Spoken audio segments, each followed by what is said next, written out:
Bonjour les amis, j'espère que vous allez bien. Aujourd'hui, nous allons parler de quelque chose de très intéressant, toujours dans le cadre de recherche et d'information. Nous allons parler du coût de la vie au Canada. Combien vous allez dépenser une fois que vous serez au Canada? En fait, c'est très difficile de prévoir cela, mais néanmoins, je vais essayer de vous expliquer en tout cas un cas que j'ai récupéré du site web de l'Université de Laval à Québec, au Canada. Donc, dans ce site-là, l'Université de Québec a estimé à peu près les dépenses d'une année d'un étudiant étranger. Le total doit être aux environs des 15 millions de francs CFA. Donc, je vais voir le montant en dollars, c'est combien? C'est 35 700 dollars. Donc, c'est à peu près 15 millions de francs CFA. Là, c'est les dépenses d'une année. Lorsque je parle de dépenses d'une année, ça veut dire tout est inclus, hein. Les frais de scolarité, l'assurance maladie, le logement, le repas, tout. Donc, je vais essayer d'expliquer un peu en détail. D'après le site web de l'Université du Québec, de Laval à Québec, ils disent qu'un étudiant doit dépenser environ 22 000 dollars pour une année d'études comme frais de scolarité. Ça veut dire pour une année de 30 crédits. En fait, un étudiant étranger doit suivre une formation à temps plein. Ça, c'est une obligation. Sinon, vous n'êtes pas étudiant étranger. Vous n'aurez pas les droits de rester au Canada. Donc, en tant qu'étudiant étranger, les dépenses d'une année, c'est à peu près 22 000 dollars canadiens. Donc, voilà, ça, c'est pour les frais de scolarité.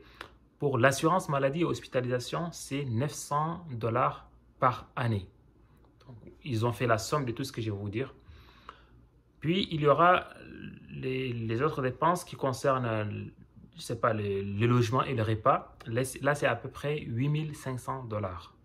Donc, si vous faites les calculs, ça va aller dans les 30 quelques mille dollars. Et ils ont même mis le CAQ, l'admission, ce qu'on avait fait dans la vidéo précédente, les dépenses de la démarche d'admission qui sont aux environs de 300 000 francs CFA.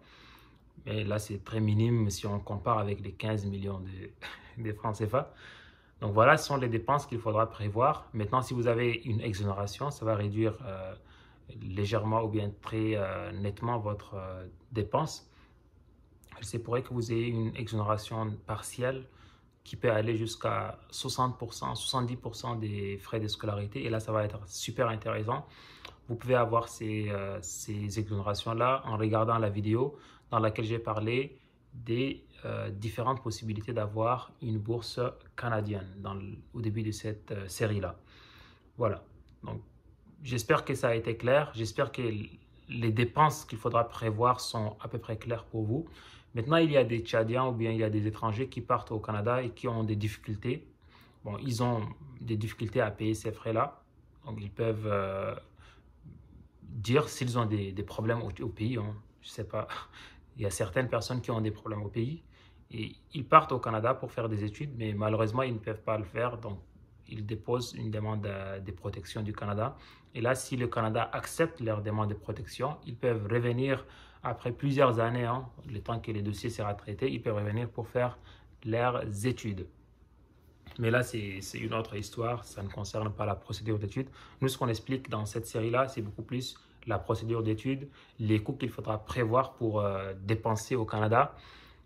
Mais s'il y a des personnes qui partent là-bas, qui partent au Canada et puis ils ont d'autres problèmes qui leur permettent je sais pas, de rester au Canada en tant que réfugiés ou bien en tant que demandeurs d'asile, là c'est une autre histoire, c'est des cas particuliers qui seront traités par le gouvernement canadien. Mais sachez que si une personne a des problèmes au pays ou bien en tout cas si la personne demande le droit de protection du Canada et que le Canada lui octroie ce droit-là, ses frais de scolarité seront diminués en tout cas considérablement et il ne va pas dépenser 15 millions par année, mais ça va être aux environs des 5 000 ou bien 6 000 dollars, 6 millions de francs CFA.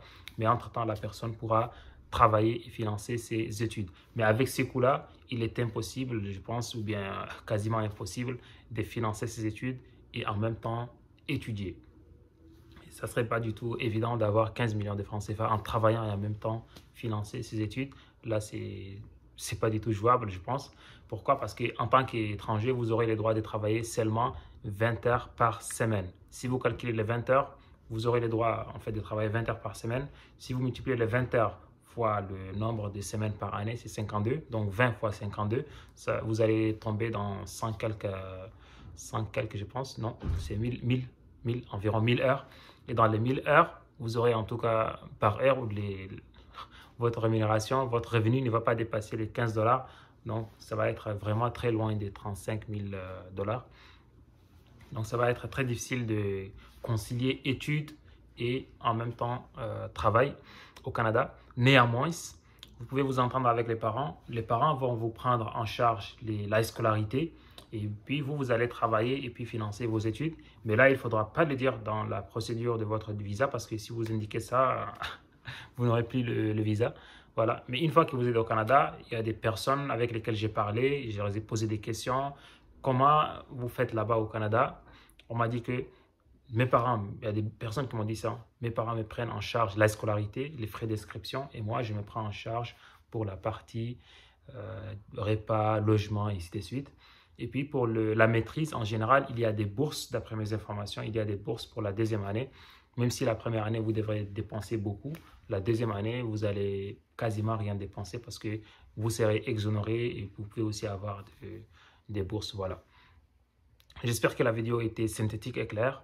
N'hésitez pas à me poser vos questions dans les commentaires. Je me ferai le plaisir de vous répondre, que ce soit dans les commentaires directement ou bien en effectuant une nouvelle vidéo. Ici, c'est Coinmaster. Ciao.